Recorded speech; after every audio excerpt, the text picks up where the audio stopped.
Well, hey there folks, welcome back once again to the Hop House. It's Eddie here, and it's time for another beer review. It's my second one in my new gaff. Do you like it? Yes, so January, I did dry January, moved house, and so here we are. It's going to be a new setting for all our beer reviews. The lighting's much better. I think the sound's a bit echoey, but if you want to let me know in the comments, go for it. If you're new to this channel, I'll say this at the beginning of all these videos, it's the Hop House. Welcome along with like hoppy beer or like house music. If you like either of those or both, give us one of those. Give us a like, share and subscribe to this channel. So beer reviews then, I'm looking at local breweries, sort of West Midlands breweries anyway. I live in Telford in Shropshire. I've done a few of the Shropshire breweries and I've still got some to do. I need to pick them up. But I've got a big stash of beer at the moment, so I don't really need to be buying any more beer at this moment in time. My wife will definitely tell you that. So beer number 2 then, and this is matching glassware as well. Are you ready to see what we're going to review? Okay, so from Purity Brewing, this is a belter. Mad Goose, Premium Pale Ale, 4.2% ABV, Purity Brewing, 500ml bottle. This, when I had this beer for the first time, it got served in this glass, and that's why I got that glass. I nicked it, but it was from a posh hotel. It cost me enough bloody money. So yeah, I had to have that glass, which I use all the time. It's my favourite glass, just because I love the artwork on it. And this is why, the Mad Goose. We've already done the Purity Gold before, which is their golden beer, but this is their pale. Let's get it out into the glass.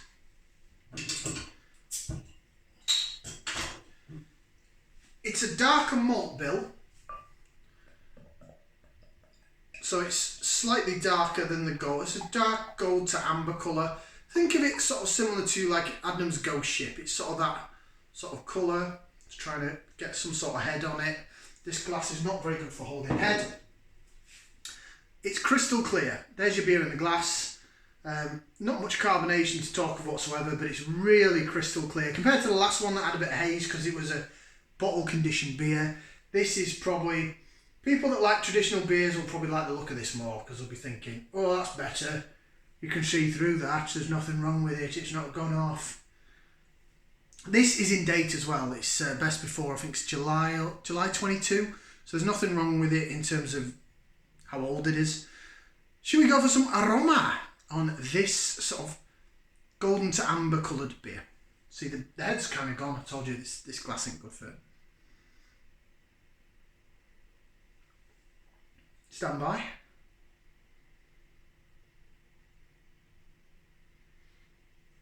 Bit sharper. I'm picking up bitey notes, like grapefruity notes. Quite sharp and tangy. Maybe a little bit of lemon, like lemon zest.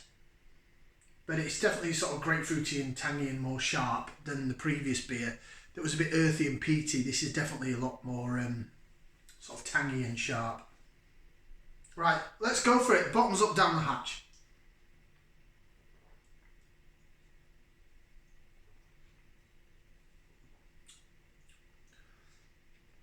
Oh, that's nice.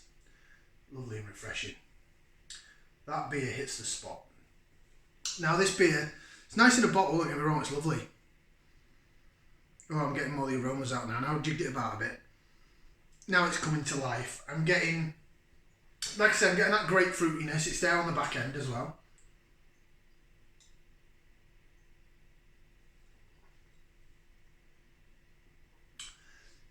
The sweet malt goes down the middle of the tongue.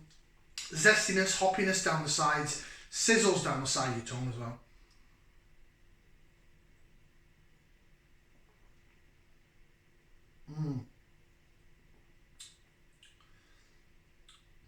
Real sort of sharp. Yeah, there is now lemon and lime there. Definitely biscuit, bready malt down the middle of the tongue. The back end, you're getting that malt that's sort of sitting at the back of your palate. You're also getting that grapefruit essence that's sort of sitting there and it lingers a little bit. Sort of a balanced finish between that bready malt and the underlying sort of grapefruit that sticks there as well. It's a cracking beer. It's a really, really, really good beer. Bit of lace division for those that love the lacing. There's not much lacing to go on at the moment. I'm trying not to spill it out the pint glass either. There we go. Jig it about a bit. Get a bit of head going. Jig, jig, jig, jig, jig. I'm trying, people. There you go. Better. Oh yeah. It's quite a thin head. Definitely getting, I'm getting some sort of grapefruit, lemon and lime aromas and some earthy peaty vibes as well. Maybe, I'm not sure, it's American, it is an American, premium pale ale. I'm sure it's got American hops in it. If you go on Purity's website, it tells you what hops are in it. But this beer's been around a while, so I don't think it's going to have anything more modern like mosaic or anything in it. There we go. There's your laser vision. There we go. Look at that. Jig, jig, jig, jig, jig, jig, jig, jig, jig, jig, jig. There we go. Now we're talking. Oh yeah, it's coming through a lot more grassy, herby. So it's probably got a mixture of UK and US hops in this. There's definitely some sort of bitey bitterness on there. It's a lovely beer. Now this beer on cask, there's a pub that I go in sometimes in Birmingham for out on a work stew or something, because I work in Birmingham. It's called the Wellington. It's owned by Black Country Ales. It's a real ale pub, and they have about 15 hand pulls all in a row, but they have this on as a regular beer. They also have, I think, Oakham Citra that's always on, and the 3 Black Country ales, Black Country Bitter and a Golden Beer and a mild, I think. Black Country ales, beers, not really my cup of tea. They're a bit too old school, I think. The BFG's okay. But anyway, my point is, I go off on tangents, bear with. Point is, this is one of their regular beers and it's always top notch. So that is a beer that I'll have. If there's nothing, I mean, there's 15 bloody pumps in there. There should be something that I can pick. But if not, the Mad Goose always gets it. Right, let's read the back.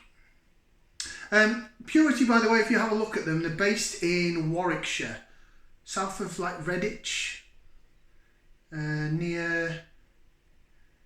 It just says Warwickshire here.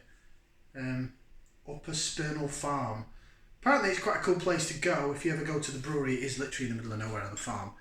I think it's a French guy that actually owns this. Someone was telling me he's French. I'm sure he's French.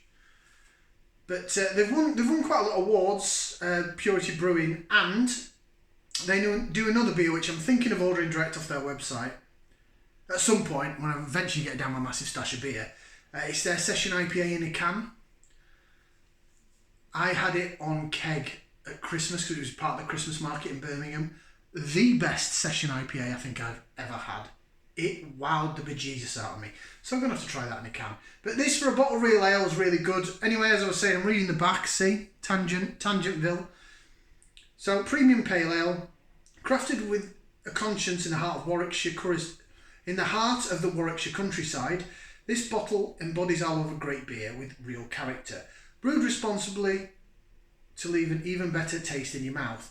Award-winning Mad Goose is a zesty pale ale with a refreshing citrus finish, inspired by our own the word's mouth order. Inspired, bear with.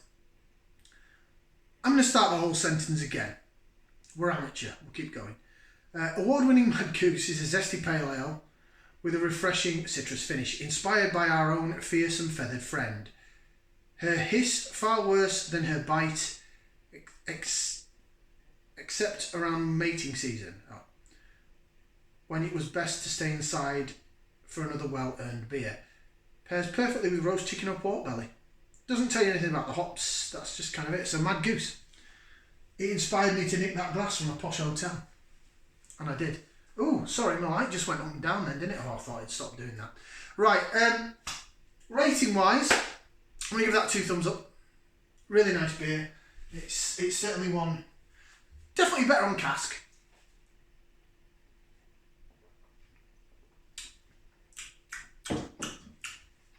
Yeah, it's really coming through now. I haven't refrigerated it because it's been in the shed, so it's sort of chilled anyway. I think now it's warmed up a bit, I'm getting a bit more out of it. It's also available in all the supermarkets, I think, you know, 4 for £6 in Tesco. I know it's in Morrison's, and I think it's even in my Asda. My Asda's poo. So, go look for it. Purity Mad Goose. 2 thumbs up for me. It's a belter. Like, share, subscribe. We'll see you again for another beer review right here in my new gaff. Ciao for now, people.